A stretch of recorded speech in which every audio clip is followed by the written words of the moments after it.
Ain't gonna let nobody turn me round, turn me round, turn me round. Ain't gonna let nobody turn me round. I'm gonna keep on walking, keep on talking, marching up to freedom.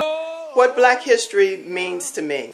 Well, Black history, first of all, to me means a sense of pride, a sense of accomplishments. I grew up in Birmingham, Alabama, and my parents and grandparents were instrumental in the Civil Rights Institute and Civil Rights Act. So when voting was passed, I realized that my parents and grandparents had made way for me to be able to exercise that gift to vote, and every time I get an opportunity to vote, I do utilize the privilege. And be free. When I think of Black history, two emotions suddenly vie for dominance, happy and sad. I look at sad. I was forced to attend Dunbar High School, where our textbooks were hand-me-downs from white Central High School when they were given brand new textbooks. I often wondered at the time why my textbooks were never new. There had been segregation, but they didn't really show it at that time. Most of the segregation and stuff that I heard from TVs, from other folks talking. We didn't have the school supplies and stuff that we needed to finish school, to do our school work with. We wasn't allowed that. I went to an all-black school. There wasn't integration then.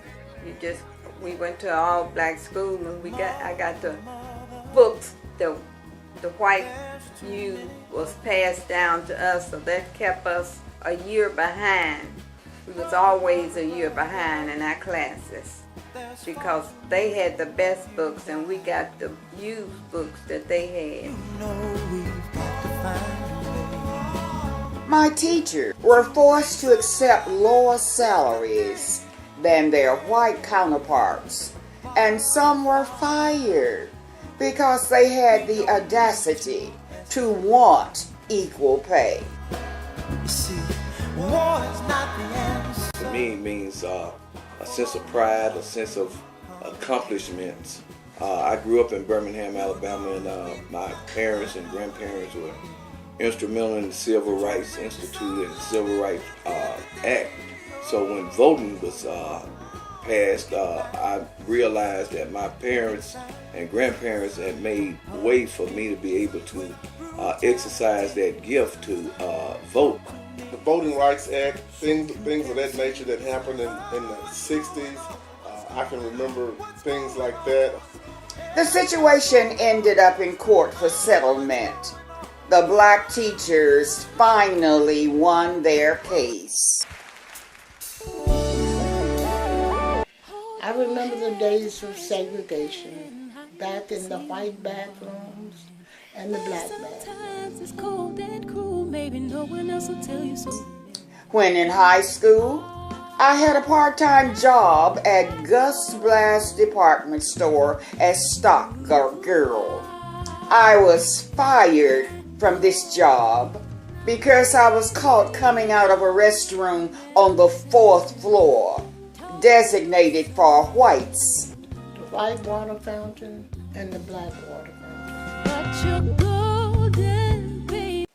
When we come downtown to shop at Sterling's, there were huge signs and colored water fountains designated black fountains for black folks to drink from, and white fountains for white folks to drink from. Had to drink out of the fountain where they said black. You wasn't allowed to drink out of a fountain where white people drank out of. White school, black schools. Black restaurants had their businesses, but they would not let the blacks come inside. You would have to go outside to get your food, and the whites would go inside and sit down. You wasn't allowed to go into a restaurant and sit down at the table with whites. We had to eat in the kitchen where they cooked at. If we had to go in, if we went to the counter to get ice cream or something, we weren't allowed to sit down in there. We could get the ice cream, but we had to leave out. Whatever we did, we had to leave out of there. We could not sit up front. I don't care how many seats was up there, we couldn't sit up front with them. When we rode the bus, got on the bus, we had to go to the very back of the bus. My mother was a part of history because she was indoctrinated into the Civil Rights Institute for doing that identical thing that Miss Parks did in Montgomery the following year on the segregated bus. A long time coming, but I Graduated from Dunbar and from Horace Mann. I had choices of going to white schools of West Side, East Side, Central, and Hall, but I chose to go to Dunbar. A degree from Philander Smith College and a master's degree in education from University of Arkansas at Fayetteville. I actually played a part in desegregation. My high school class, Horace Mann transitional class of 1972, we completed what the Little Rock Nine started. gonna come. Oh, yes it will. The story of the Little Rock Nine when Little Rock Central High School was being desegregated. I can remember as a little kid, about 4 years old, people on TV marching, singing 2468, I don't want to integrate. And that sounded like a jingle to me, and it sounded like it was fun, but I really didn't know what it meant at that time. And I would go outside and play with my little next door neighbor and march up and down the street saying 2468, I don't want to integrate, and because I really didn't know what it meant at that time. But I know what it means now.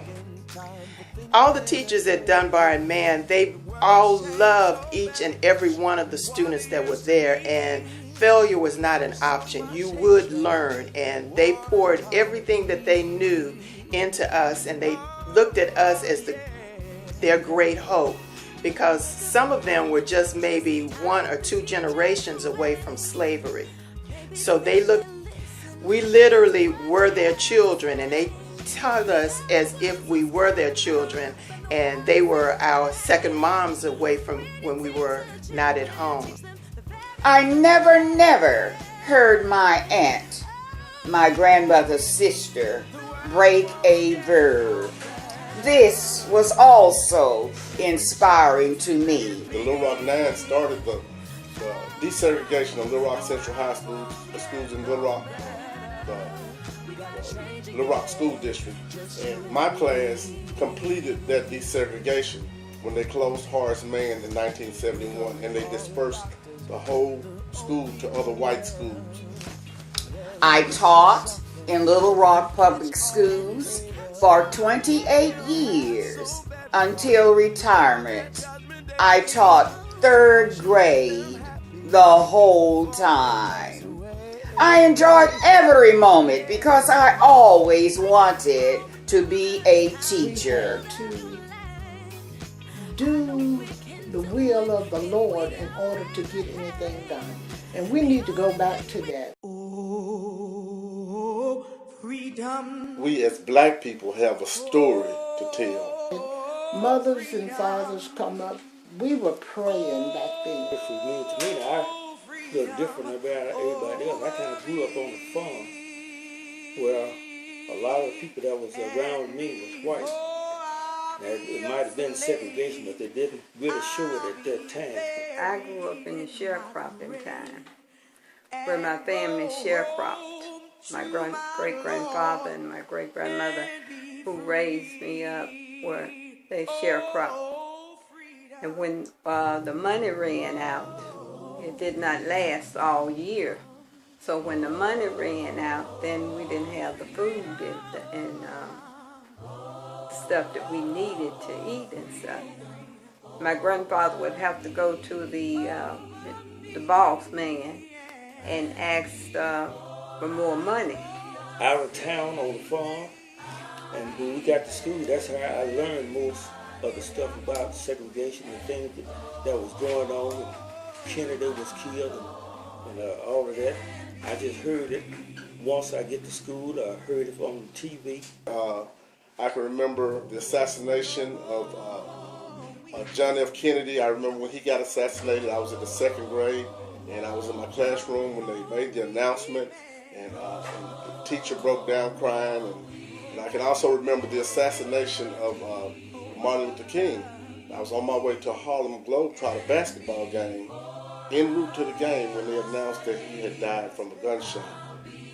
Discrimination in such a way where we didn't have to be partakers of it, but we could be loving people toward each other, and that sense of pride has some kind of way dwindled away. But we were a people that we grew up on songs like "Say It Loud, I'm Black and I'm Proud." It meant something to be black and growing up in America, especially in Birmingham, Alabama, during the civil rights time.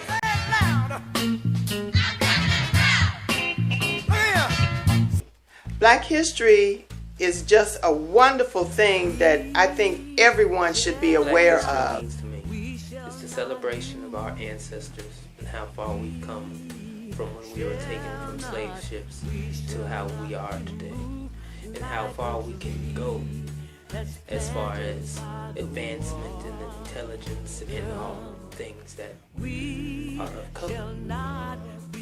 But it really gives me a lot of pride to know that at that time I was be able to hear stuff that was going on then and how it have helped the black people in today's society. What Black history means to me is about our ancestors coming from a long way.